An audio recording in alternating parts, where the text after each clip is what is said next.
ನನ್ನ ಹೆಸರು ಸ್ವಾತಿ. ನಾನು ಒಂದು ಒಳ್ಳೆಯ ಸಾಂಪ್ರದಾಯಸ್ಥ ಕುಟುಂಬದಿಂದ ಬಂದಿದ್ದೇನೆ. ನಾನು ನಮ್ಮ ಮನೆಯಲ್ಲಿ ಎಲ್ಲರಿಗಿಂತ ಕಿರಿಯವಳು. ನನ್ನ ತಂದೆ ತಾಯಿಯಲ್ಲದೆ ನನ್ನ ಇಬ್ಬರು ಅಣ್ಣಂದಿರು ಕೂಡ ನನ್ನನ್ನು ತುಂಬ ಪ್ರೀತಿಸುತ್ತಿದ್ದರು. ನನ್ನೆಲ್ಲ ಆಸೆಗಳನ್ನು ಪೂರೈಸುತ್ತಿದ್ದರು. ನನ್ನ ಇಬ್ಬರು ಅಣ್ಣಂದಿರು ನನಗೆ ಏನು ಬೇಕೋ ಎಲ್ಲವನ್ನು ಮೊದಲೇ ತಿಳಿದುಕೊಂಡು ಅವುಗಳನ್ನು ಪೂರೈಸುತ್ತಿದ್ದರು. ನನ್ನ ಆಸೆಗಳನ್ನು ಪೂರೈಸದಿದ್ದರೆ ಅವರಿಗೆ ನೆಮ್ಮದಿಯೇ ಇರುತ್ತಿರಲಿಲ್ಲ. ಅಷ್ಟು ನನ್ನನ್ನು ನನ್ನ ಅಣ್ಣಂದಿರು ಪ್ರೀತಿಸುತ್ತಿದ್ದರು. ಹಾಗಾಗಿ ಅವರು ನನಗೆ ನನ್ನ ಪ್ರಾಣಕ್ಕಿಂತಲೂ ಹೆಚ್ಚು.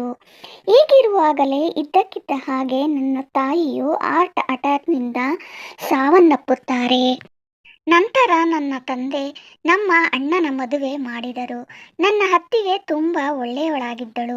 ಅವಳು ಕೂಡ ನನ್ನನ್ನು ತುಂಬ ಪ್ರೀತಿಸುತ್ತಿದ್ದಳು. ತುಂಬ ಚೆನ್ನಾಗಿ ನೋಡಿಕೊಳ್ಳುತ್ತಿದ್ದಳು. ಅಣ್ಣ ಅತ್ತಿಗೆ ಇಬ್ಬರು ಸ್ವಂತ ಮಗಳಂತೆ ನನ್ನನ್ನು ನೋಡಿಕೊಳ್ಳುತ್ತಿದ್ದರು. ಬಹುಶಃ ನನ್ನ ತಂದೆ ತಾಯಿ ಕೂಡ ನನ್ನನ್ನು ಇಷ್ಟು ಪ್ರೀತಿಸಲಿಲ್ಲವೇನೋ, ಅಷ್ಟು ನನ್ನನ್ನು ಇಬ್ಬರು ಪ್ರೀತಿಸುತ್ತಾರೆ. ಇವರ ಮದುವೆಯಾಗಿ 2 ವರ್ಷವಾಗಿತ್ತು. ಆವಾಗಿನಿಂದಲೂ ನನ್ನ ಅತ್ತಿಗೆಯು ನನಗೆ ಅಮ್ಮನವಿಲ್ಲವೆಂಬ ಕೊರಗು ಬಾರದಂತೆ ನೋಡಿಕೊಂಡಿದ್ದರು. ಅಣ್ಣನು ನನಗೆ ಮದುವೆ ಮಾಡಲು ವರ ಹುಡುಕುವ ಜವಾಬ್ದಾರಿಯನ್ನು ಅತ್ತಿಗೆಗೆ ವಹಿಸಿದ್ದರು. ಆಗಲಿಂದಲೇ ನಮ್ಮ ಅತ್ತಿಗೆ ನನಗೆ ವರ ಹುಡುಕಲು ಶುರು ಮಾಡಿದ್ದರು. ಆ ಸಮಯಕ್ಕೆಲ್ಲ ನನ್ನ ಪರೀಕ್ಷೆಗಳು ಮುಗಿದಿತ್ತು. ನನ್ನ ವಿದ್ಯಾಭ್ಯಾಸ ಸಹ ಪೂರ್ಣಗೊಂಡಿತ್ತು. ನನಗೆ ಇನ್ನು ಓದಲು ಇಷ್ಟವಿರಲಿಲ್ಲ. ಆದ್ದರಿಂದ ಆದಷ್ಟು ಬೇಗ ಒಬ್ಬ ಒಳ್ಳೆಯ ವರನನ್ನು ಹುಡುಕಿ ಮದುವೆ ಮಾಡಬೇಕೆಂದುಕೊಂಡರು. ನಾನು ಪ್ರತಿ 2-3 ದಿನಗಳಿಗೊಮ್ಮೆ ನನ್ನ ಗೆಳತಿಯರೊಂದಿಗೆ ಪ್ರವಾಸಕ್ಕೆ ತೆರಳುತ್ತಿದ್ದೆ. ಒಂದು ಮಧ್ಯಾಹ್ನ ನಾವು ಗೆಳೆಯರೆಲ್ಲ ಒಂದು ಹೋಟೆಲಿನಲ್ಲಿ ಊಟ ಮಾಡುತ್ತಿದ್ದೆವು. ಆಗ ಆಕಸ್ಮಿಕವಾಗಿ ವೇಟರ್ ಒಂದು ಹೂಗುಚ್ಛವೊಂದನ್ನು ತಂದು ಟೇಬಲ್ ಮೇಲೆ ನನ್ನ ಮುಂದಿಟ್ಟ ಮತ್ತು ಹೇಳಿದ, ಯಾರೋ ನಿಮಗಾಗಿ ಕಳಿಸಿದ್ದಾರೆ. ನಾನು ತುಂಬ ಗಾಬರಿಯಾದೆ. ನನಗಾಗಿ ಹೂಗುಚ್ಛವನ್ನು ಯಾರು ಕಳಿಸಿದ್ದಾರೆ? ನಾನು ಯೋಚಿಸತೊಡಗಿದೆ. ನಂತರ ನಾನು ಅಷ್ಟಾಗಿ ಅದರ ಬಗ್ಗೆ ಗಮನ ಕೊಡಲಿಲ್ಲ. ಇದಾದ ಮೇಲೆ ಪ್ರತಿ ಬಾರಿಯೂ ಈ ರೀತಿ ನಡೆದೇ ಇತ್ತು. ನನಗೆ ಪ್ರತಿದಿನ ಹೂಗುಚ್ಛ ದೊರೆಯತೊಡಗಿತ್ತು. ನಿಧಾನವಾಗಿ ಹೂಗಳು ನನ್ನ ಬಳಿ ಬರುವುದು ನನಗೆ ಒಂದು ಅಭ್ಯಾಸವಾಗಿ ಹೋಯಿತು. ಅಷ್ಟಕ್ಕೂ ಯಾರಿವನು ನನಗೆ ಪ್ರತಿದಿನ ಹೂಗಳ ರಾಶಿಯನ್ನೇ ಕಳಿಸುತ್ತಿದ್ದಾರೆ? ನನಗೆ ಅವರನ್ನು ನೋಡುವ ಬಯಕೆಯಾಯಿತು.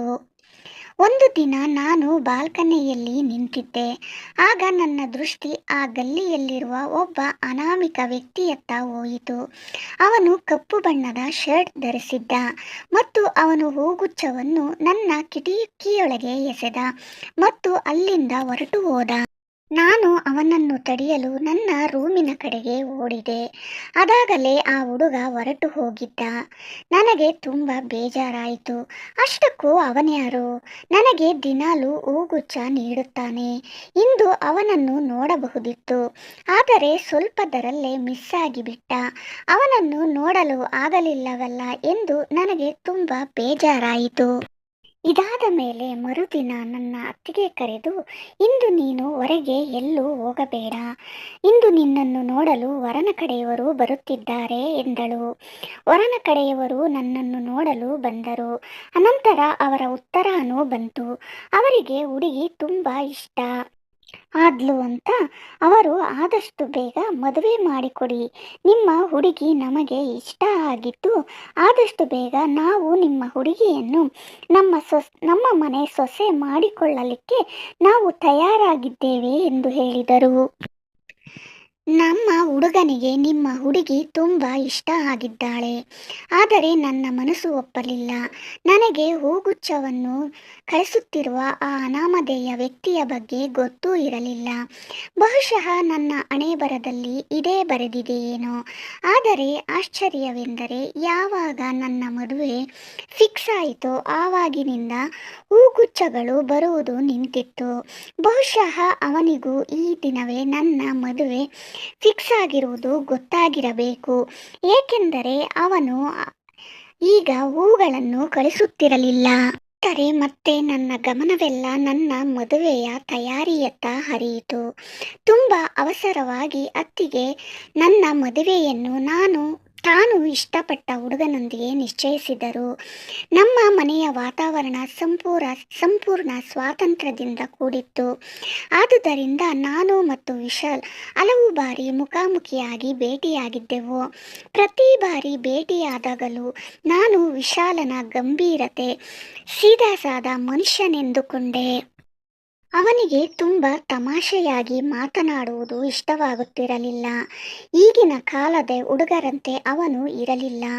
ಯಾರೊಂದಿಗೂ ಅಷ್ಟಾಗಿ ಬೆರೆಯುತ್ತಿರಲಿಲ್ಲ. ಅತ್ತಿಗೆಯೊಂದಿಗೆ ಇದರ ಬಗ್ಗೆ ಕೇಳಿದಾಗ ಅವರು ಇದರಲ್ಲಿ ಗಾಬರಿಯಾಗುವ ವಿಷಯವೇನಿಲ್ಲ.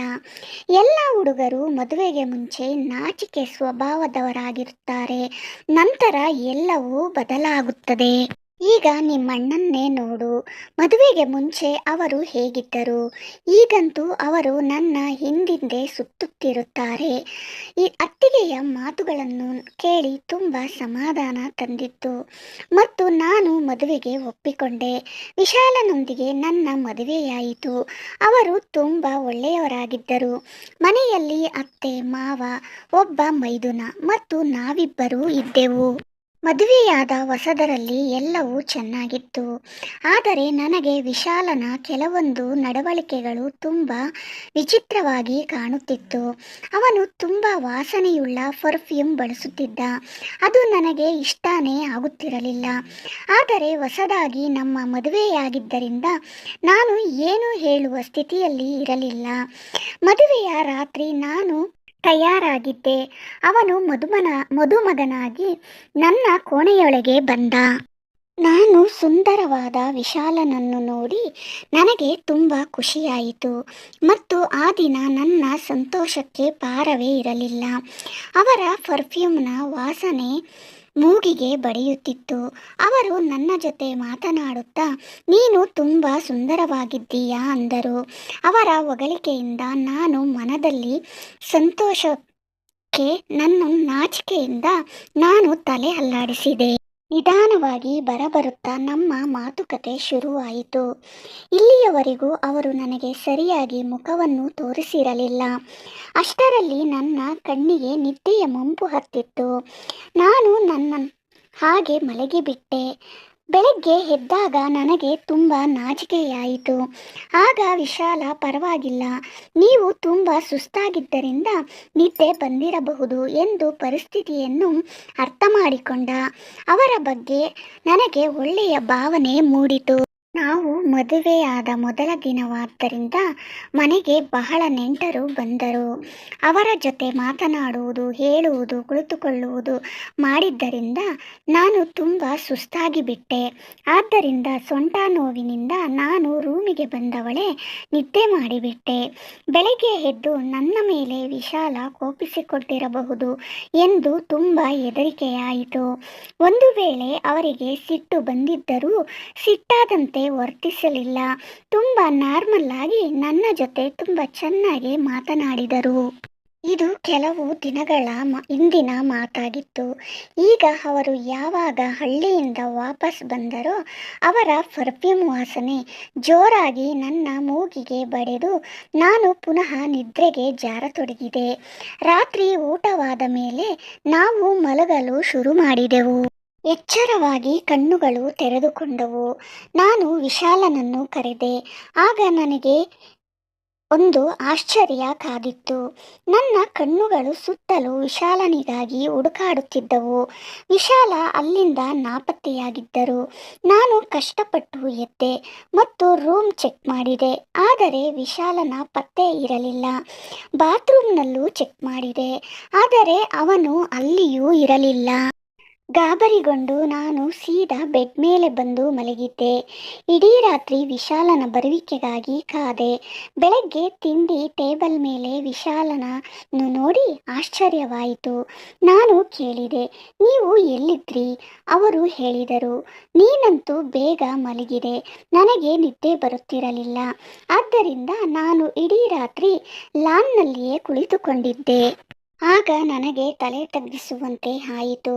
ಹೆಂಡತಿಯಾದವಳು ಗಂಡನನ್ನು ಖುಷಿಯಾಗಿ ನೋಡಿಕೊಳ್ಳಬೇಕು ಮತ್ತು ಪ್ರತಿದಿನ ನಾನು 8 ಗಂಟೆಗೆ ಮಲಗಿಬಿಡುತ್ತಿದ್ದೆ.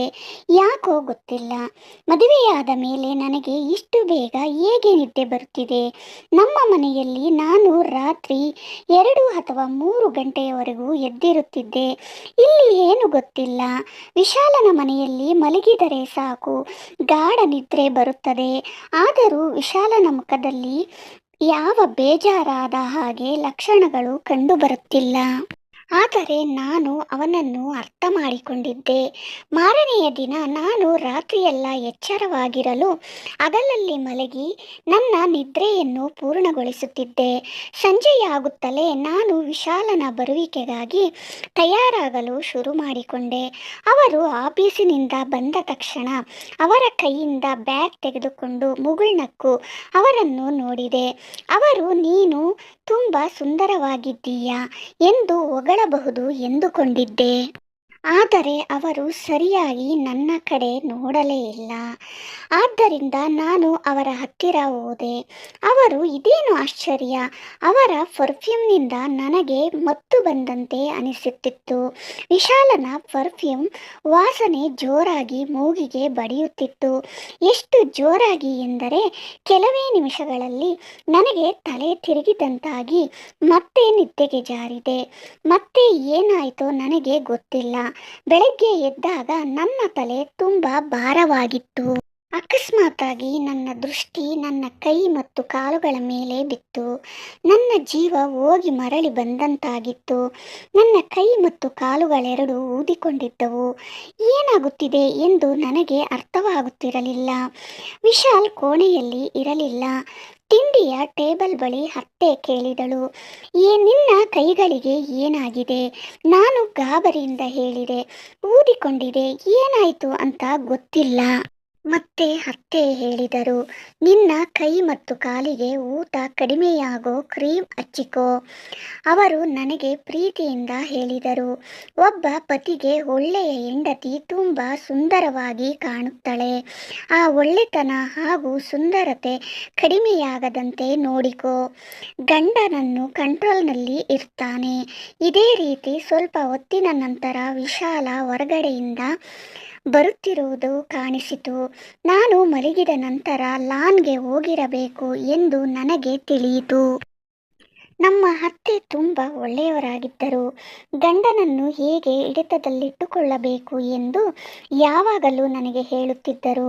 ಆದರೆ ನಾವಿಬ್ಬರು ಗಂಡ ಹೆಂಡತಿಯಾಗಿ ಹೆಸರೊಂದನ್ನು ಬಿಟ್ಟು ಒಬ್ಬರನ್ನೊಬ್ಬರು ಅರಿತುಕೊಂಡಿಲ್ಲ ಅಂತ ಹೇಗೆ ಹೇಳಲಿ? ಮದುವೆಯಾಗಿ 1 ತಿಂಗಳಾಗಿತ್ತು. ನನಗೆ ಇಲ್ಲಿಯವರೆಗೂ ವಿಶಾಲನ ಅಂತರಾಳದ ರಹಸ್ಯಗಳು ತಿಳಿಯಲಾಗಲಿಲ್ಲ. ಅವರು ಕೆಲವೊಮ್ಮೆ ನನ್ನ ಜೊತೆ ಚೆನ್ನಾಗೇ ಇರುತ್ತಿದ್ದರು, ಕೆಲವೊಮ್ಮೆ ನನಗೆ ಪರಿಚಯವೇ ಇಲ್ಲದವರಂತೆ ಇರುತ್ತಿದ್ದರು. ಹಾಗೆ ಒಂದು ದಿನ ಮಂಗಳವಾರ ನಾನು ನನ್ನ ಕೋಣೆಯಲ್ಲಿ ಕುಳಿತುಕೊಂಡಿದ್ದೆ. ಅಕಸ್ಮಾತಾಗಿ ವಿಶಾಲ್ ನನ್ನ ಕೋಣೆಗೆ ಬಂದರು. ನನಗೆ ಒಂದು ರೀತಿಯ ವಿಚಿತ್ರವಾಗಿ ಕಂಡಿತ್ತು. ಅವರು ಅವಸರದಲ್ಲಿ ಇರುವಂತೆ ಕಂಡರೂ ನಾನು ಶಾಂತವಾಗಿ ಅವರನ್ನು ನೋಡುತ್ತಾ ಕುಳಿತಿದ್ದೆ. ಅವರು ಬೇಗ ಬೇಗ ರೆಡಿಯಾಗಿ ಎಲ್ಲೋ ಹೋದರು. ಅವರು ಎಲ್ಲಿ ಹೋಗುತ್ತಾರೆ ಎಂದು ಸಹ ನನಗೆ ಹೇಳಲು ಅವರು ಇಷ್ಟಪಡಲಿಲ್ಲ. ನಾನು ಕೇಳಲು ಪ್ರಯತ್ನಪಟ್ಟೆ. ಅವರು ಗದರುತ್ತಾ ಹೇಳಿದರು, ನಿನ್ಗೇನಾಗಿದೆ? ನಿನ್ನ ಕೆಲಸ ನೀನು ನೋಡ್ಕೋ ಎಂದು ಹೇಳಿ ಹೊರಟು ಹೋದರು. ಸ್ವಲ್ಪ ಸಮಯದ ನಂತರ ಅತ್ತೆ ನನಗೆ ಕೇಳಿದರು, ವಿಶಾಲ್ ಎಲ್ಲಿ ಎಂದು. ನನಗೆ ಗಾಬರಿಯಾಯಿತು ಮತ್ತು ಅತ್ತೆಗೆ ನಾನು ಏನು ಹೇಳಲಿಲ್ಲ. ನಾನು ಹಾಗೆ ಸುಮ್ಮನೆ ಇದ್ದು ಬಿಟ್ಟೆ. ನಾನು ದೂರು ಹೇಳಿದರೆ ನನ್ನ ಗಂಡ ನನ್ನ ಮೇಲೆ ಕೋಪ ಮಾಡಿಕೊಳ್ಳಬಹುದು. ಅವರು ಹೆಚ್ಚಿನ ಸಲ ನನ್ನೊಂದಿಗೆ ಕೋಪಿಸಿಕೊಂಡಿರುತ್ತಿದ್ದರು. ಒಂದು ದಿನ ನಾನು ತುಂಬ ಪ್ರಯತ್ನಪಟ್ಟೆ, ಇಂದು ನಾನು ನಿದ್ರಿಸಬಾರದು ಅಂತ. ಆದರೂ ವಿಶಾಲ್ ಬಂದ ನಂತರ ಅವನಿಂದ ಜೋರಾಗಿ ಹೊರಹೊಮ್ಮುವ ಸುಗಂಧದ ಪರಿಮಳದಿಂದ ನನಗೆ ನಿದ್ರೆ ಬಂತು. ಮಾರನೆಯ ದಿನ ನಾನು ವಿಶಾಲನಿಗೆ ಹೇಳಿದೆ, ನೀವು ಇಷ್ಟೊಂದು ಪ್ರಮಾಣದ ಪರ್ಫ್ಯೂಮ್ ಹಾಕಿಕೊಳ್ಳಬೇಡಿ. ಬಹುಶಃ ನನಗೆ ಇದರಿಂದಲೇ ಗಾಢವಾದ ನಿದ್ರೆ ಬರುತ್ತಿದೆ ಎಂದು. ಆದರೆ ನನ್ನ ಮಾತುಗಳಿಗೆ ಅವರು ಸಿಟ್ಟಿನಿಂದ ಹೇಳಿದರು, ನೀನು ನಿನ್ನ ನಿದ್ರೆಯ ಆರೋಪವನ್ನು ನನ್ನ ಪರ್ಫ್ಯೂಮ್ ಮೇಲೆ ಏಕೆ ಹೊರಿಸುತ್ತಿದ್ದೀಯಾ? ನೀನು ಸ್ವತಃ ಯಾವಾಗಲೂ ಮಲಗೆ ಇರುತ್ತೀಯಾ? ನಿನಗೆ ನನ್ನ ಬಗ್ಗೆ ಕಿಂಚಿತ್ತೂ ಕಾಳಜಿ ಇಲ್ಲ. ಗಂಡ ಕೆಲಸದಿಂದ ಮನೆಗೆ ಬಂದರೆ ಹೆಂಡತಿ ನಗು ನಗುತ್ತಾ ಅವನನ್ನು ಸ್ವಾಗತಿಸುತ್ತಾಳೆ. ನೀನು ಯಾವಾಗಲೂ ಮಲಗೆ ಇರುತ್ತೀಯಾ? ನಿನಗಂತೂ ಗೊತ್ತೇ ಇಲ್ಲ ಒಳ್ಳೆಯ ಹೆಂಡತಿ ಹೇಗಿರುತ್ತಾಳೆ ಅಂತ. ಅವರ ಮಾತು ಕೇಳಿ ನಾನು ತುಂಬ ಅತ್ತೆ. ಅಷ್ಟಾದರೂ ಎಷ್ಟೇ ಪ್ರಯತ್ನ ಪಟ್ಟರೂ ಅವರ ಪರ್ಫ್ಯೂಮ್ನಿಂದ ನನಗೆ ದಿನ ರಾತ್ರಿ ಬೇಗ ನಿದ್ದೆ ಬರುತ್ತಿತ್ತು ಮತ್ತು ಬೆಳಗಾಗದರೆ ಕೈಕಾಲು ಊದಿಕೊಳ್ಳುತ್ತಿತ್ತು. ನಾನು ಎಷ್ಟೇ ನಿದ್ದೆ ಮಾಡುವುದನ್ನು ಮಾತ್ರ ತಡೆಯಲಾಗಲಿಲ್ಲ. ಸ್ವತಃ ನಾನು ಎಷ್ಟೇ ಪ್ರಯತ್ನ ಪಟ್ಟರೂ ನಿದ್ರೆಗೆ ಜಾರಿ ಬಿಡುತ್ತಿದ್ದೆ. ಈಗೀಗ ನಮ್ಮತ್ತೆಗೂ ಅಲ್ಪ ಸ್ವಲ್ಪ ಇವರಿಬ್ಬರಲ್ಲಿ ಏನೋ ನಡೆಯುತ್ತಿದೆ ಎಂಬ ಅನುಮಾನ ಬಂತು. ಅವರು ಸಹ ನನಗೆ ಬುದ್ಧಿವಾದ ಹೇಳಲು ಶುರು ಮಾಡಿದರು. ನಾನು ಪತಿಯನ್ನು ಸರಿಯಾಗಿ ನೋಡಿಕೊಳ್ಳುವುದರ ಬದಲು ಯಾವಾಗಲೂ ಮಲಗಿರುತ್ತೇನೆ ಎಂದು ಆರೋಪಿಸಿದರು. ಆಗ ನಾನು ಇನ್ನೂ ಅಳತೊಡಗಿದೆ. ನಾನು ಎಲ್ಲ ಘಟನೆಗಳನ್ನು ಆಲೋಚಿಸುವಾಗ ಈ ಪರ್ಫ್ಯೂಮ್ನಲ್ಲಿ ಏನೋ ಇದೆ ಅಂತ ಅನಿಸಿತು. ನನಗೆ ಸೂಟ್ ಆಗದೇ ಇರುವಂತಹ ಏನೋ ಒಂದು ಈ ಪರ್ಫ್ಯೂಮ್ನಲ್ಲಿ ಇದೆ ಎಂದು ಅನಿಸಿತು. ನಾನು ಡ್ರೆಸ್ಸಿಂಗ್ ಟೇಬಲ್ ಮೇಲಿರುವ ಎಲ್ಲ ಪರ್ಫ್ಯೂಮ್ಗಳನ್ನು ನೋಡಿದೆ. ಆದರೆ ವಿಶಾಲ್ ಹಾಕುವಂತಹ ಪರ್ಫ್ಯೂಮ್ ಅಲ್ಲೆಲ್ಲೂ ಇರಲಿಲ್ಲ. ಇದರ ಅರ್ಥ ಹೊರಗಡೆಯಿಂದಲೇ ಪರ್ಫ್ಯೂಮ್ ಹಾಕಿಕೊಂಡು ಬರುತ್ತಿದ್ದಾರೆ. ರಾತ್ರಿ ವಿಶಾಲ್ ಮನೆಗೆ ಬಂದರು. ಫ್ರೆಶ್ ಆಗಲಿಕ್ಕೆ ಬಾತ್ರೂಮ್ಗೆ ಹೋದಾಗ ನಾನು ಕದ್ದು ಮುಚ್ಚಿ ಅವರ ಬ್ಯಾಗ್ ಚೆಕ್ ಮಾಡಿದೆ. ಅವರ ಬ್ಯಾಗ್ನಲ್ಲಿ ಒಂದು ಪರ್ಫ್ಯೂಮ್ ಡಬ್ಬವನ್ನು ಮೂಸಿ ಅದರ ಪರಿಮಳವನ್ನು ಉಸಿರಿನಿಂದ ಎಳೆದುಕೊಂಡೆ. ತಕ್ಷಣ ಎಚ್ಚರ ಆಯಿತು. ಪರ್ಫ್ಯೂಮ್ನಿಂದಲೇ ನನಗೆ ನಿದ್ದೆ ಬರುತ್ತಿದೆ ಎಂದು. ಈಗ ನಾನೇನು ಮಾಡಿಬಿಟ್ಟೆ? ನನ್ನ ಮೇಲೆಲ್ಲ ಪರ್ಫ್ಯೂಮ್ ಚಿಮುಕಿಸಿಬಿಟ್ಟಿದ್ದೆ. ಈಗ ಏನು ಮಾಡೋದು ಅಂತ ಯೋಚಿಸುತ್ತಿರುವಾಗಲೇ ನಿದ್ದೆ ಮಾಡಿಬಿಟ್ಟೆ. ನನ್ನ ಪತಿ ನೀನು ಎಲ್ಲ ಹೆಂಡತಿಯರಂತೆ ಗಂಡನ ಬರುವಿಕೆಗಾಗಿ ಕಾಯುವುದಿಲ್ಲ, ಬದಲಾಗಿ ಅವನು ಬಂದ ತಕ್ಷಣ ಮಲಗಿಕೊಳ್ಳುತ್ತೀಯ ಅಂತ ನನ್ನ ಪರ್ಫ್ಯೂಮ್ ಬಗ್ಗೆ ಹೇಳಿದರೆ ಸಿಟ್ಟಿನಿಂದ ನಾನೇ ಪರ್ಫ್ಯೂಮ್ ಹಾಕ್ಕೊತೀನಿ. ನನಗೆ ಯಾಕೆ ನಿದ್ದೆ ಬರಲ್ಲ? ಹಾಗೂ ಅವರಿಂದ ದೂರ ಇರಲು ನಾನೇ ನಿದ್ದೆ ಮಾಡುತ್ತೇನೆ ಎಂದು ವಿಶಾಲ್ ನನ್ನ ಮೇಲೆ ಆರೋಪ ಮಾಡುತ್ತಾನೆ. ಆದರೆ ನನಗೆ ಹೇಗೆ ತಿಳಿಯಬೇಕು ಎಂದು ಅರ್ಥವಾಗಲಿಲ್ಲ. ಸ್ವತಃ ನನಗೂ ಸಹ ತಿಳಿಯಲಿಲ್ಲ ಏಕೆ ತಲೆ ಸುತ್ತಿದೆ ಎಂದು. ಪರ್ಫ್ಯೂಮಿಂದ ನನಗೆ ನಿದ್ದೆ ಏಕೆ ಬರುತ್ತಿದೆ? ಪ್ರತಿದಿನ ನಾನು ಈ ರೀತಿಯ ನಾಟಕದಿಂದ ಬೇಸತ್ತು ಹೋಗಿದ್ದೆ. ಆದ್ದರಿಂದ ನಾನು ಈ ಪರ್ಫ್ಯೂಮ್ನ ರಹಸ್ಯವನ್ನು ತಿಳಿದುಕೊಳ್ಳಬೇಕೆಂದು ನಿರ್ಧರಿಸಿದೆ.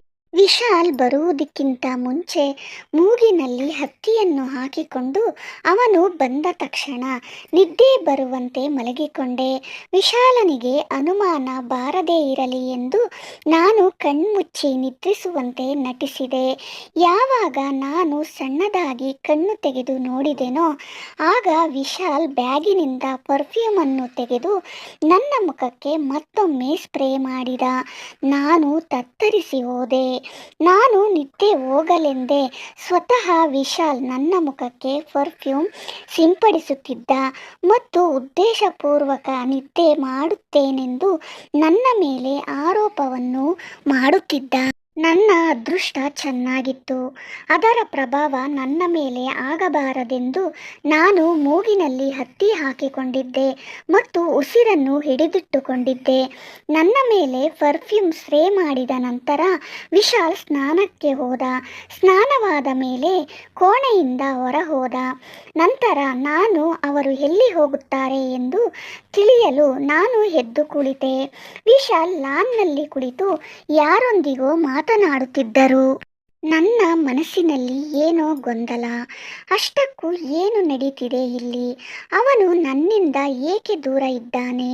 ನನ್ನ ಮೇಲೆ ಏಕೆ ಆರೋಪ ಮಾಡುತ್ತಾನೆ? ಅಷ್ಟಕ್ಕೂ ನನ್ನೊಂದಿಗೆ ಏಕೆ ಈ ರೀತಿ ವರ್ತಿಸುತ್ತಿದ್ದಾರೆ? ಬಹುಶಃ ಅವನು ನನ್ನನ್ನು ಇಷ್ಟಪಡುತ್ತಿರಲಿಲ್ಲ. ನಾನು ಅವನ ಮನಸ್ಸಿನಲ್ಲಿ ನೆಲೆಸಲು, ಅವನ ಪ್ರೀತಿಯನ್ನು ನನ್ನದಾಗಿಸಿಕೊಳ್ಳಲು ತೀರ್ಮಾನಿಸಿದ್ದೆ. ಆದ್ದರಿಂದ ಮಾರನೆಯ ದಿನ ನಾನು ಮಾರ್ಕೆಟ್ಗೆ ಹೋಗಿ ನನ್ನ ಪತಿಗಾಗಿ ಗಿಫ್ಟ್ ತರೋಣ ಅಂದುಕೊಂಡಿದ್ದೆ. ಅವನ ಹುಟ್ಟಿದ ದಿನವೂ ಹತ್ತಿರ ಬರುತ್ತಿತ್ತು. ಅವನಿಗೆ ಪ್ರೀತಿಯ ಉಡುಗೊರೆ ನೀಡಬೇಕೆಂದುಕೊಂಡೆ. ಇದರಿಂದಾದರೂ ಅವನ ಮನಸ್ಸನ್ನು ಆಕರ್ಷಿತವಾಗಲಿ ಎಂಬುದಾಗಿತ್ತು. ನಾನು ಶಾಪಿಂಗ್ ಮಾಲ್ನಿಂದ ಗಿಫ್ಟ್ ಖರೀದಿ ಮಾಡಿ ವಾಪಸ್ ಬರುತ್ತಿರುವಾಗ ರಸ್ತೆ ಬದಿ ನಿಂತಿರುವ ವಿಶಾಲ್ನ ಕಾರಿನತ್ತ ನನ್ನ ದೃಷ್ಟಿ ಹೋಯಿತು. ವಿಶಾಲ್ನ ಕಾರನ್ನು ನೋಡಿ ನಾನು ದಂಗಾಗಿ ಹೋದೆ. ಈ ಸಮಯದಲ್ಲಿ ಅವರು ಆಫೀಸ್ನಲ್ಲಿ ಇರುತ್ತಿದ್ದರು. ಇಷ್ಟು ಹೊತ್ತಿನಲ್ಲಿ ಇವರು ಇಲ್ಲೇನು ಮಾಡುತ್ತಾ ಇದ್ದಾರೆ? ಅಷ್ಟರಲ್ಲಿ ಒಂದು ಸುಂದರ ಯುವತಿ ಕಾರಿನಿಂದ ಇಳಿದಳು. ಅವರು ಆ ಸುಂದರ ಯುವತಿಯೊಂದಿಗೆ ಒಂದು ಹೋಟೆಲಿನೊಳಗೆ ಹೋದರು. ನಾನು ಅವರನ್ನು ಹಿಂಬಾಲಿಸಿದಾಗ ಅವರಿಬ್ಬರು ಊಟ ಮಾಡುತ್ತಿದ್ದರು. ನಾನು ಕೋಪದಿಂದ ಮನೆಗೆ ವಾಪಸ್ ಬಂದುಬಿಟ್ಟೆ. ನಾನು ವಿಶಾಲ್ನ ಪ್ರೀತಿಯನ್ನು ಪಡೆಯಲು ಏನೆಲ್ಲ ಸಹಿಸಿಕೊಂಡೆ, ಆದರೆ ಅವರು ಇನ್ನೊಬ್ಬಳ ಹಿಂದೆ ಸುತ್ತುತ್ತಿದ್ದಾರೆ.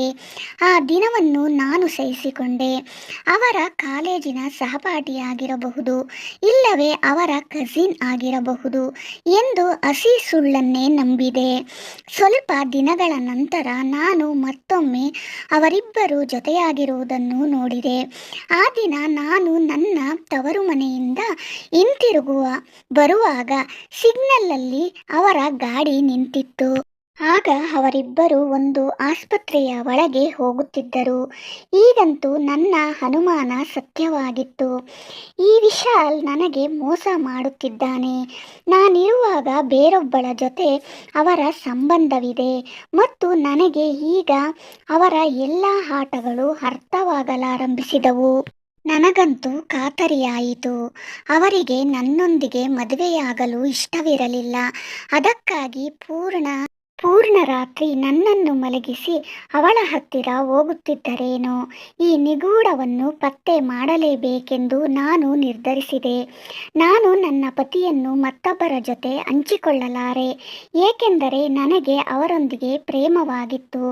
ಯಾವ ಯುವತಿಯೊಂದಿಗೆ ಅವರ ಸಂಬಂಧ ಇಟ್ಟುಕೊಂಡಿದ್ದಾರೋ ಆ ಯುವತಿಯನ್ನು ಅವರ ಜೀವನದಿಂದ ಕಿತ್ತೊಗೆಯಬೇಕೆಂದು ನಾನು ತೀರ್ಮಾನಿಸಿದೆ. ಆಗ ನಾನು ಮತ್ತೊಂದು ಅಗ್ನಿ ಪರೀಕ್ಷೆ ಎದುರಿಸಬೇಕಾಯಿತು.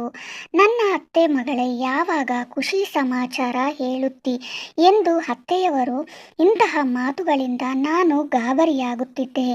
ಆದರೆ ವಿಶಾಲನಿಗೆ ಇದರ ಯಾವುದೇ ಮಾಹಿತಿ ಇರಲಿಲ್ಲ. ಅವನು ತನ್ನ ಕೆಲಸದಲ್ಲಿ ಬ್ಯುಸಿ ಆಗಿರುತ್ತಿದ್ದ ಮತ್ತು ಜೋರಾದ ಪರ್ಫ್ಯೂಮ್ ಹಾಕುವುದನ್ನು ಮಾತ್ರ ಬಿಡುತ್ತಿರಲಿಲ್ಲ. ನಾನು ಸಹ ನನ್ನಷ್ಟಕ್ಕೆ ಹಠಕ್ಕೆ ಬಿದ್ದವಳಂತೆ ಅವನೊಂದಿಗೆ ಏನೂ ಹೇಳುತ್ತಿರಲಿಲ್ಲ ಮತ್ತು ಪರ್ಫ್ಯೂಮ್ನಿಂದಾಗಿ ಬೇಗ ಮಲಗಿಬಿಡುತ್ತಿದ್ದೆ. ಇದೇ ಟೆನ್ಷನ್ನಿಂದಾಗಿ ಒಂದಿನ ನನ್ನ BP ಲೋ ಆಯಿತು. ನಾನು ಮೂರ್ಛೆ ಹೋದೆ. ನಾನು ಎಚ್ಚರಗೊಂಡಾಗ ಹಾಸ್ಪಿಟಲ್ನಲ್ಲಿ ಇದ್ದೆ. ನನಗೆ ಡಾಕ್ಟರ್ ಹೇಳಿದರು, ನಿನ್ನ ಪತಿ ನಿನ್ನ ಬಗ್ಗೆ ತುಂಬ ಕಾಳಜಿ ವಹಿಸಿದ್ದರು. 2 ದಿನಗಳಿಂದ ಅವರಿಲ್ಲೇ ಇದ್ದರು. ನನಗೆ ಡಾಕ್ಟರ್ ಮಾತು ಕೇಳಿ ತುಂಬ ಖುಷಿಯಾಯಿತು. ಆದರೆ ಯಾವಾಗ ಡಾಕ್ಟರ್ ಮೇಲೆ ನನ್ನ ದೃಷ್ಟಿ ಬಿತ್ತೋ ಆ ಡಾಕ್ಟರನ್ನು ನೋಡಿ ನನ್ನ ಜೀವ ಹೋಗಿ ಮರಳಿ ಬಂದಂತಾಯಿತು. ಏಕೆಂದರೆ ವಿಶಾಲ್ ಜೊತೆ ಸುತ್ತಾಡುತ್ತಿದ್ದ ಆ ಹುಡುಗಿ ಡಾಕ್ಟರೇ ಆಗಿದ್ದಳು. ಡಾಕ್ಟರ್ ನಸುನಗುತ್ತಾ ಅಲ್ಲಿಂದ ಹೊರಟು ಹೋದಳು. ನನಗಂತೂ ಸ್ವಲ್ಪ ಸಮಯದ ಮೊದಲು ನನ್ನ ಪತಿ ಬಗ್ಗೆ ಕೇಳಿ ಆಶ್ಚರ್ಯವಾಗಿತ್ತು. ಆದರೆ ಈಗ ಅರ್ಥವಾಗಿತ್ತು. ನನ್ನ ಗಂಡ 2 ದಿನಗಳಿಂದ ನನ್ನ ಸಲುವಾಗಿ ಆಸ್ಪತ್ರೆಯಲ್ಲಿ ಇರಲಿಲ್ಲ, ಬದಲಾಗಿ ಲೇಡಿ ಡಾಕ್ಟರ್ ಸಲುವಾಗಿ ಇದ್ದಿದ್ದು. 2 ದಿನ ಡಾಕ್ಟರ್ ಸಮೀಪ ಇರುವ ಅವಕಾಶ ಅವರಿಗೆ ಸಿಕ್ಕಿರಬೇಕು. ಆ ಲೇಡಿ ಡಾಕ್ಟರ್ ತುಂಬ ಸುಂದರವಾಗಿದ್ದಳು. ಯಾರಾದರೂ ಅವಳನ್ನು ಇಷ್ಟಪಡುವಷ್ಟು ಅವಳು ಸುಂದರವಾಗಿದ್ದಳು ಮತ್ತು ಇದೇ ಮಾತು ನನ್ನ ಹೃದಯದಲ್ಲಿ ಚುಚ್ಚುತ್ತಿತ್ತು. ನನ್ನ ಆರೋಗ್ಯ ಸುಧಾರಿಸಿದ ಮೇಲೆ ನನ್ನ ಅಣ್ಣ ಅತ್ತಿಗೆ ನನ್ನ ಕರೆದುಕೊಂಡು ಹೋಗಲು ಬಂದರು. ಕೆಲವು ದಿನ ಸುಧಾರಿಸಿಕೊ ಅಂತ ಹೇಳಿದರು. ಅನಂತರ ಅವರ ಜೊತೆ ನಾನು ನನ್ನ ಅವರು ಮನೆಗೆ ಹೊರಟೆ. ನನ್ನ ಕೋಣೆಗೆ ಬಂದು ನನ್ನ ಅಲ್ಮಾರಿನಲ್ಲಿರುವ ಬಟ್ಟೆಯನ್ನು ತೆಗೆಯುವಾಗ ತುಂಬ ಒಣಗಿದ ಹೂಗಳು ದೊರೆತವು. ಅವುಗಳನ್ನು ನೋಡಿ ನನಗೆ ಎಲ್ಲ ನೆನಪಾಯಿತು. ಯಾರೋ ನನ್ನನ್ನು ಇಷ್ಟಪಡುತ್ತಿದ್ದರು ಮತ್ತು ಹುಚ್ಚನಂತೆ ನನಗೆ ಪ್ರತಿದಿನವೂ ಹೂಗಳನ್ನು ಕಳಿಸುತ್ತಿದ್ದರು. ಆದರೆ ಇಂದು ನಾನು ಯಾರನ್ನು ಪ್ರೇಮಿಸುತ್ತಿದ್ದೇನೋ ಅವರಿಗೆ ನನ್ನ ಬಗ್ಗೆ ಕಿಂಚಿತ್ತೂ ಕಾಳಜಿ ಇಲ್ಲ. ಮಾರನೇ ದಿನ ಅಣ್ಣ ನನ್ನನ್ನು ಪುನಃ ಆಸ್ಪತ್ರೆಗೆ ಕೊಂಡೊಯ್ದರು. ಯಾಕೆಂದರೆ ಡಾಕ್ಟರ್ ಮತ್ತೊಮ್ಮೆ ತಪಾಸಣೆ ಮಾಡಬೇಕೆಂದು ಮೊದಲೇ ತಿಳಿಸಿದ್ದರು. ನಾನು ಅಣ್ಣನ ಜೊತೆ ಕಾರಿಡಾರ್ನಲ್ಲಿ ಕುಳಿತಿದ್ದೆ. ನಾನು ಆ ಡಾಕ್ಟರ್ ಹುಡುಗಿಯೊಂದಿಗೆ ವಿಶಾಲ್ ಕೋಣೆಯೊಳಗೆ ಹೋಗುವುದನ್ನು ನೋಡಿದೆ. ಆ ಹುಡುಗಿಯ ಮಡಿಲಲ್ಲಿ ಒಂದು ಮಗು ಸಹ ಇತ್ತು. ನೋಡಿ ನನಗೆ ದುಃಖ ಉಮ್ಮಳಿಸಿ ಬಂತು. ನಾನು ಕಾಯಿಲೆ ಬಿದ್ದಿದ್ದೀನಿ. ನನ್ನ ಪತಿ ಹುಡುಗಿಯ ಚಕ್ಕರ್ನಲ್ಲಿ ಬಿದ್ದಿದ್ದಾನೆ. ನಾನು ಓಡಿ ಗಾಡಿಯಲ್ಲಿ ಕುಳಿತೆ ಮತ್ತು ಅಳತೊಡಗಿದೆ. ಏನಾಯಿತು? ಚೆಕಪ್ ಮಾಡಿಸಿಕೊಳ್ಳಲ್ವಾ ಅಣ್ಣ ಕೇಳಿದರು.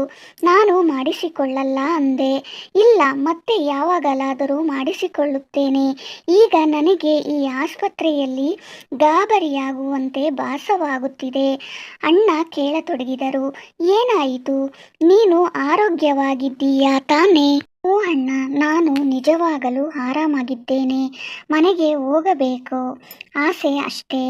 ಈಗ ನಾವು ಮನೆಗೆ ಬಂದೆವು. ಮನೆಗೆ ಬಂದು ನಾನು ಕೋಪದಿಂದ ಕುದಿಯತೊಡಗಿದೆ. ನನ್ನ ಕೈಕಾಲೇ ಆಡುತ್ತಿರಲಿಲ್ಲ. ನನ್ನ ಮನ ಶೂನ್ಯ ಮತ್ತು ನಾನು ಆ ಹುಡುಗಿಯನ್ನು ನಮ್ಮ ಜೀವನದಿಂದ ಮಾಯ ಮಾಡಿಬಿಡಬೇಕೆಂದುಕೊಂಡೆ. ಮಾಯ ಮಾಡಿ ನನ್ನ ಪತಿ ಅವಳ ಹಿಂದೆ ಹೋಗುವುದನ್ನು ಬಿಟ್ಟು ಯಾವಾಗಲೂ ನನ್ನವರಾಗಿರಬೇಕು. ಮಾರನೇ ದಿನ ನಾನು ಅತ್ತಿಗೆಗೆ ಹೇಳಿ ಒಬ್ಬಳೇ ಆಸ್ಪತ್ರೆಗೆ ಬಂದೆ. ಇಂದು ಆ ಡಾಕ್ಟರ್ ಜೊತೆ ನಾನು ಚೆನ್ನಾಗಿ ಒಳ್ಳೆಯ ಪ್ರೀತಿಯಿಂದ ಮಾತನಾಡಬೇಕೆಂದುಕೊಂಡೆ. ಆಗ ಆ ಡಾಕ್ಟರ್ ಕೆಫೆಯಲ್ಲಿ ಇದ್ದಾರೆ ಎಂದು ರಿಸೆಪ್ಷನಿಸ್ಟಿಂದ ತಿಳಿಯಿತು. ಅಲ್ಲಿಗೆ ತಲುಪಿದಾಗ ನನಗೆ ಆಶ್ಚರ್ಯ ಕಾದಿತ್ತು. ನಾನು ಅವರ ಹತ್ತಿರ ಹೋದಂತೆ ಅವಳು ನಕ್ಕು ಎದ್ದು ನಿಂತು ಮತ್ತು ನನ್ನ ಆರೋಗ್ಯ ವಿಚಾರಿಸತೊಡಗಿದಳು. ನನ್ನ ಜೊತೆ ನಿಂತುಕೊಂಡಿದ್ದ ಅವರ ಕಡೆಗೆ ಕೈ ತೋರಿಸುತ್ತಾ ನನಗೆ ಹೇಳಿದಳು, ಇವರು ನನ್ನ ಹಸ್ಬೆಂಡ್ ಮತ್ತು ಇವನು ನನ್ನ ಮುದ್ದಿನ ಮಗ. ಕುರ್ಚಿಯಲ್ಲಿ ಕುಳಿತಿದ್ದ 2 ವರ್ಷದ ಮಗುವನ್ನು ಎತ್ತಿಕೊಂಡು ಹೇಳಿದಳು. ಆ ಮಗುವನ್ನು ನಿನ್ನೆ ಅವಳ ಮಡಿಲಿನಲ್ಲಿ ನೋಡಿದ್ದೆ. ಅವಳು ನನ್ನ ಕಡೆ ನಸುನಗುತ್ತಾ ಹೇಳಿದ್ದಳು, ನಾವಿಬ್ಬರು ಇಷ್ಟಪಟ್ಟು ಮದುವೆಯಾಗಿದ್ದೀವಿ.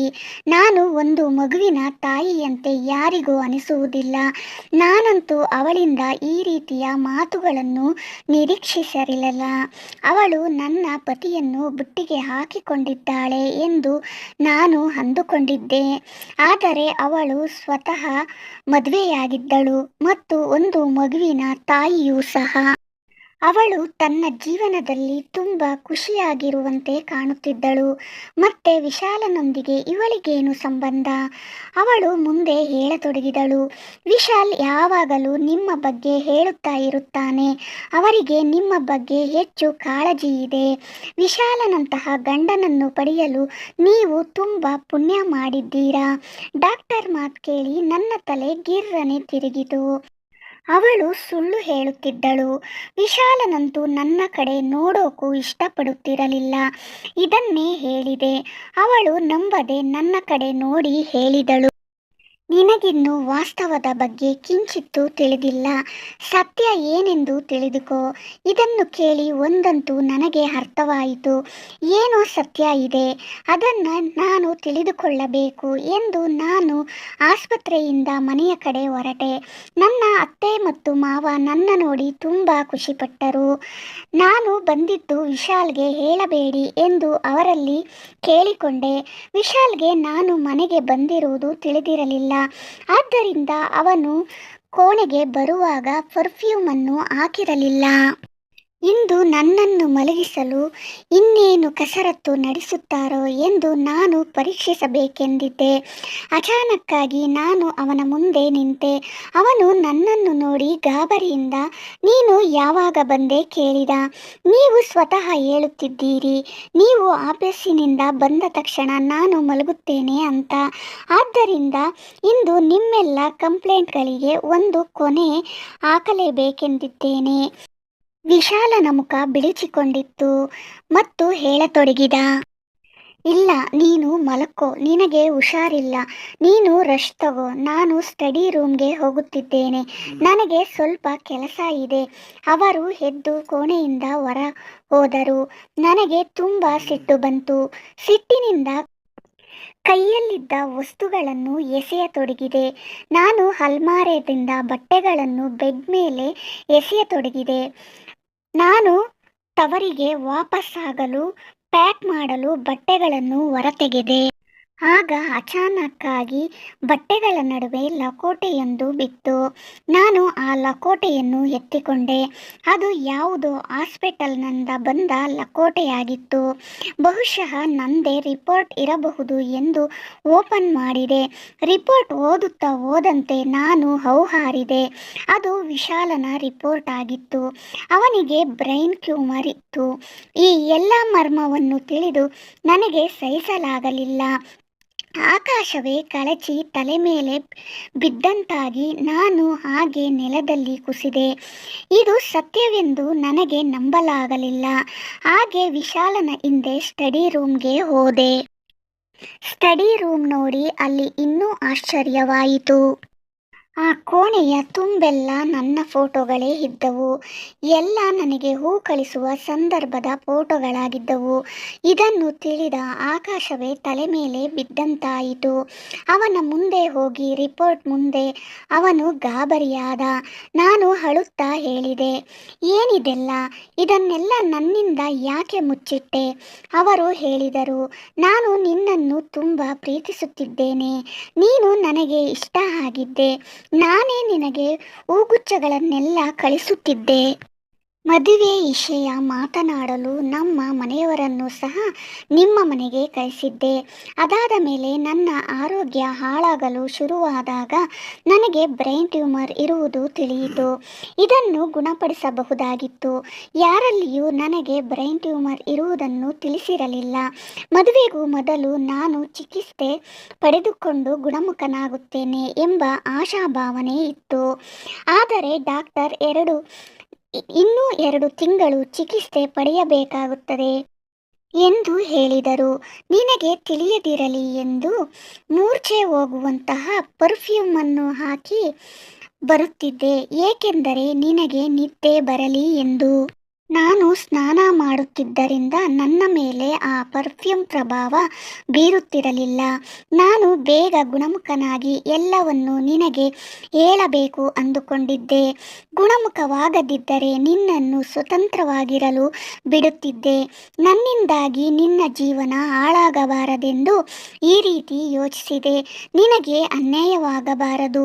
ಆ ಹುಡುಗಿ ನನ್ನ ಕಾಲೇಜ್ ಸಹಪಾಠಿ, ಗೆಳೆಯನ ಹೆಂಡತಿ, ತುಂಬ ಒಳ್ಳೆಯ ಡಾಕ್ಟರ್. ನನ್ನ ಚಿಕಿತ್ಸೆ ಅವರ ಆಸ್ಪತ್ರೆಯಲ್ಲಿಯೇ ನಡೀತಾ ಇದೆ. ಅವರೇ ನನಗೆ ಚಿಕಿತ್ಸೆ ನೀಡುತ್ತಿದ್ದಾರೆ. ನೀನು ನನ್ನ ಮೇಲೆ ಅನುಮಾನ ಪಟ್ಟಿರುವುದು ನನಗೆ ಗೊತ್ತು. ಆ ದಿನ ನಾವಿಬ್ಬರು ಲಂಚ್ ಮಾಡುವುದನ್ನು ನೀನು ನೋಡಿಬಿಟ್ಟಿದ್ದೆ. ಆ ದಿನ ನನ್ನ ಗೆಳೆಯನ ಜೊತೆ ಲಂಚ್ಗೆ ಹೊರಟಿದ್ದೆ. ಮಧ್ಯದಲ್ಲಿ ನನ್ನ ಗೆಳೆಯನಿಗೆ ಏನೋ ಅರ್ಜೆಂಟ್ ಕೆಲಸವಿದ್ದುದರಿಂದ ನೀವು ಲಂಚ್ ಮಾಡಿ, ನಾನು 10 ನಿಮಿಷ ಬಿಟ್ಟು ಜಾಯಿನ್ ಆಗುತ್ತೇನೆ ಎಂದು ಹೇಳಿದ್ದ. ಅದನ್ನೇ ನೀನು ನೋಡಿ ನಮ್ಮಿಬ್ಬರನ್ನು ನೋಡಿ ಬೇಜಾರಾಗಿ ಅಲ್ಲಿಂದ ಹೊರಟು ಹೋದೆ. ಆಮೇಲೆ ನನ್ನ ಗೆಳೆಯ ಬಂದು ಜಾಯಿನ್ ಆಗಿದ್ದ. ನನ್ನ ಬಗ್ಗೆ ನೀವು ಏನೆಲ್ಲ ಯೋಚನೆ ಮಾಡಿದ್ದೀರಾ? ಏನೋ ನನ್ನ ಪತಿಯ ಬಾಯಿಂದ ಹೊರಟ ಮಾತುಗಳನ್ನು ಕೇಳಿ ನಾನು ದಂಗಾಗಿ ಹೋದೆ. ಅವರು ಎಂಥ ಒಳ್ಳೆಯವರಾಗಿದ್ದರು. ಇನ್ನೊಬ್ಬರನ್ನು ಕಷ್ಟದಿಂದ ಪಾರು ಮಾಡಿ ಒಬ್ಬರೇ ಸಹಿಸಿಕೊಂಡಿದ್ದರು. ಇಷ್ಟು ದೊಡ್ಡ ರೋಗವಿದ್ದರೂ ಯಾರಿಗೂ ಗೊತ್ತಾಗದಂತೆ ನೋಡಿಕೊಂಡರು. ಅವರು ಎಷ್ಟು ದೊಡ್ಡ ರೋಗದಿಂದ ಹೋರಾಡುತ್ತಿದ್ದರು. ನಾನು ಅವರನ್ನು ಸಮಾಧಾನ ಪಡಿಸುತ್ತಾ ಹೇಳಿದೆ, ನೀವೇನು ಚಿಂತೆ ಮಾಡಬೇಡಿ. ನೀವು ಅವಶ್ಯವಾಗಿ ಬೇಗ ಗುಣಮುಖರಾಗುತ್ತೀರಿ ಮತ್ತು ದೇವರು ದಯೆ ತೋರದಿದ್ದರೂ ನಾನು ನಿಮ್ಮೊಂದಿಗೆ ಇರುತ್ತೇನೆ. ವಿಶಾಲ್ ನನಗೆ ಕೃತಜ್ಞತೆ ತಿಳಿಸಿದ ಮತ್ತು ಕೈ ಮುಗಿದು ಕ್ಷಮಿಸು ಎಂದು ಕೇಳಿಕೊಂಡರು. ನಾನು ಅವರಲ್ಲಿ ಕ್ಷಮೆ ಕೇಳಿದೆ, ಏಕೆಂದರೆ ಇಲ್ಲಿಯವರೆಗೂ ಅವರ ಬಗ್ಗೆ ತುಂಬ ಕೆಟ್ಟದಾಗಿ ಯೋಚಿಸುತ್ತಿದ್ದೆ ಮತ್ತು ಸ್ವತಃ ನಾನೇ ಅವರನ್ನು ಚೆನ್ನಾಗಿ ನೋಡಿಕೊಳ್ಳಬೇಕಾಗಿದೆ. ಮತ್ತು 2 ತಿಂಗಳ ನಂತರ ವಿಶಾಲ್ ಅವರಿಗೆ ಸರ್ಜರಿ ಆಯಿತು ಮತ್ತು ಅವರ ಬ್ರೈನ್ ಟ್ಯೂಮರ್ ಸರಿ ಹೋಯಿತು. ಇಂದು ನಾವು ಸತಿಪತಿಗಳು ಇಬ್ಬರು ಪರಸ್ಪರ ಖುಷಿಯಾಗಿದ್ದೇವೆ. ಸುಖ ದುಃಖಗಳು ಜೀವನದಲ್ಲಿ ಬರುತ್ತಾ ಇರುತ್ತವೆ. ಪರಸ್ಪರ ಸಪೋರ್ಟ್ ಮಾಡಿಕೊಂಡು ಮತ್ತು ಒಬ್ಬರನ್ನೊಬ್ಬರು ಚೆನ್ನಾಗಿ ನೋಡಿಕೊಳ್ಳಬೇಕು. ನಾನು ಮತ್ತು ವಿಶಾಲ್ ನಮ್ಮ ಜೀವನದಲ್ಲಿ ತುಂಬ ಸುಖವಾಗಿದ್ದೇವೆ. ಕೆಲವು ತಿಂಗಳ ನಂತರ ವಿಶಾಲ್ ಸರಿ ಹೋದರು ಮತ್ತು ಈ ವರ್ಷ ನಾನು ಒಂದು ಸುಂದರ ಮಗುವಿಗೆ ಜನ್ಮ ನೀಡಿದೆ. ನಮ್ಮ ಬದುಕನ್ನು ನಮ್ಮ ಮಗುವಿಗಾಗಿ ಮೀಸಲಿಟ್ಟಿದ್ದೇವೆ. ಸ್ನೇಹಿತರೆ, ಈ ವಿಡಿಯೋ ಇಷ್ಟವಾದರೆ ಲೈಕ್ ಮಾಡಿ, ಶೇರ್ ಮಾಡಿ, ಸಬ್ಸ್ಕ್ರೈಬ್ ಮಾಡಿಕೊಳ್ಳಿ. ಮುಂದಿನ ಇಂಥದ್ದೇ ಒಂದು ಇಂಟ್ರೆಸ್ಟಿಂಗ್ ವಿಡಿಯೋದಲ್ಲಿ ಸಿಗೋಣ. ವಿಡಿಯೋ ನೋಡಿದ್ದಕ್ಕಾಗಿ ಧನ್ಯವಾದಗಳು.